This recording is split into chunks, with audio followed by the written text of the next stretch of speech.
Bertemu calon mertua. Hari yang dijanjikan telah datang. Tono pagi-pagi sudah berada di kediaman Dirgantara untuk ikut sarapan bersama, sekaligus meminta izin untuk mengajak Ipana pergi ke rumahnya.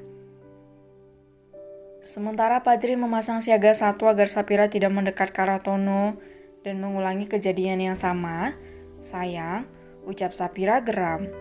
Pokoknya dia nggak boleh tahu kalau kamu lagi hamil dan kamu jangan macam-macam, ucap Padri menatap Sapira lekat.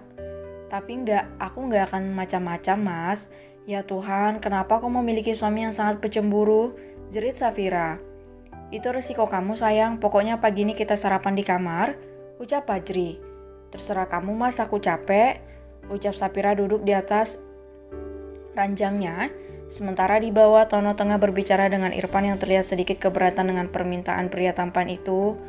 Tolong ayah, ibu gak akan main-main kalau udah ngomong, bujuk Tono.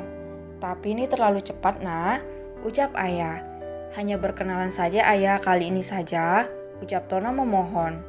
Baiklah, tetapi kalian harus diantar oleh Pak Sakti agar ayah bisa merasa lebih tenang, ucap Irfan. Baik ayah, terima kasih, ucap Tono tersenyum. Jangan macam-macam, ayah selalu mengawasi kalian, ucap Irfan menatap Tono dengan tajam.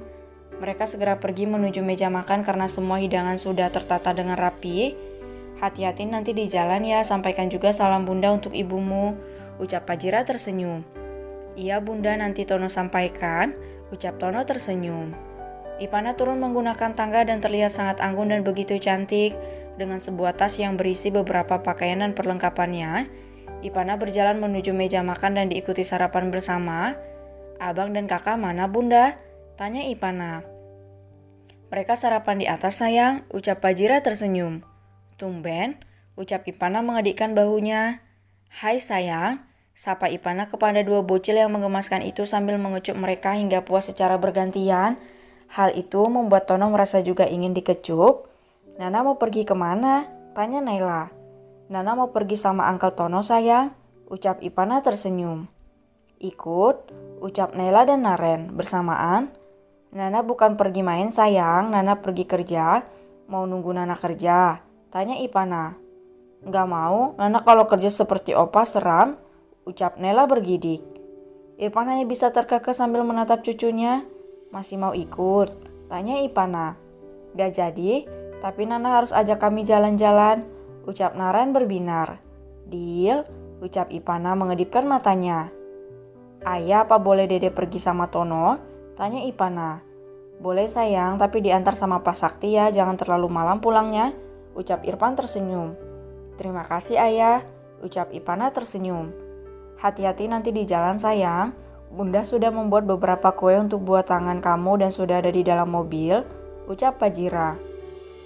Ah, bunda memang pengertian, ucap Ipana mengacungkan jempolnya. Mereka melanjutkan sarapan dengan tenang. Setelah selesai, Tono dan Ipana langsung pergi menuju kediaman keluarga Tono yang berjarak cukup jauh kurang lebih selama 45 menit dari rumah Ipana. Bi, bagaimana peternakan kamu? Tanya Ipana bersandar di bahu Tono sambil menggenggam tangan. Hup, ada aja masalahnya sayang. Kemarin 20.000 bakal anak ayam gagal menetas. Ini jumlah yang paling banyak dari sebelumnya, ucap Tono lirih. 20.000? Itu banyak Bi, ucap Ipana terkejut. Itulah sayang aku bingung, kenapa bisa sebanyak itu? Biasanya cuma 1.000 atau 2.000 telur paling banyak, ucap Tono.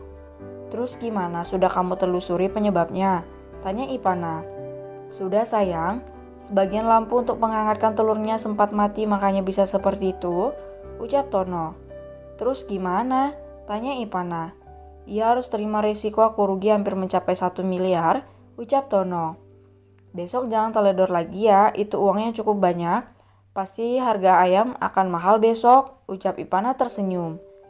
Itu makanya aku malah mikirin stok ayam untuk resto, ucap Tono. Semoga untuk telur berikutnya bisa menetas lebih banyak, ucap Ipana mengelus lengan Tono dengan lembut. Iya sayang, ucap Tono tersenyum manis dan mengecup kepala Ipana dengan lembut. Mobil melaju membelah jalanan menuju rumah orang tua Tono. Semakin dekat jarak rumah itu semakin kencang detak jantung Ipana. Ah, kenapa aku merasa grogi seperti ini? Batin Ipana. Baby, apa ibumu galak? Tanya Ipana. Iya ibu pemarah sayang, tapi habis itu langsung ketawa kok. Kenapa? Apa sayangku ini grogi? Tanya Tono terkekeh. Aku hanya takut kalau ibu gak suka denganku, ucap Ipana lirih. Haha, kenapa kamu bisa berpikir seperti itu sayang? Ucap Tono tergelak. Ih, kan aku datang sebagai calon menantu Bi, bukan sebagai CEO, rengek Ipana. Tenang saja sayang. Ada aku kalau ibu macam-macam, sepertinya punggungku cukup lebar untuk kamu bersembunyikan, ucap Tono semakin tertawa. Ih, kamu orang lagi cemas malah diketawain, ucap Ipana cemberut. Lebih baik kamu berpikir positif biar gak grogi sayang, ucap Tono mengusap kepala Ipana. Perlahan mobil mewah Ipana masuk ke dalam pekarangan rumah keluarga Tono. Jantung Ipana semakin berdetak kencang ketika melihat pintu rumah itu terbuka. Ya Tuhan, kenapa jantungku berdetak sekencang ini? Bunda, Dede takut, batin Ipana menjerit. Bi, panggil Ipana dengan wajah cemasnya. Jangan takut, yuk keluar sayang. Itu ibu dan ayahku sudah menunggu, ucap Tono tersenyum. Tunggu, rengek Ipana. Ia masih belum siap untuk bertemu dengan calon mertuanya. Ia takut akan sebuah penolakan dari orang tua pangeran tampannya ini. Hei, tumben nona muda yang dingin dan tegas ini tiba-tiba saja takut. Ada aku kalau misalnya ibu gak mau nerima kehadiranmu, kita berjuang sama-sama sayang. Kamu mau kan? Ucap Tono memegang kedua pipi Ipana.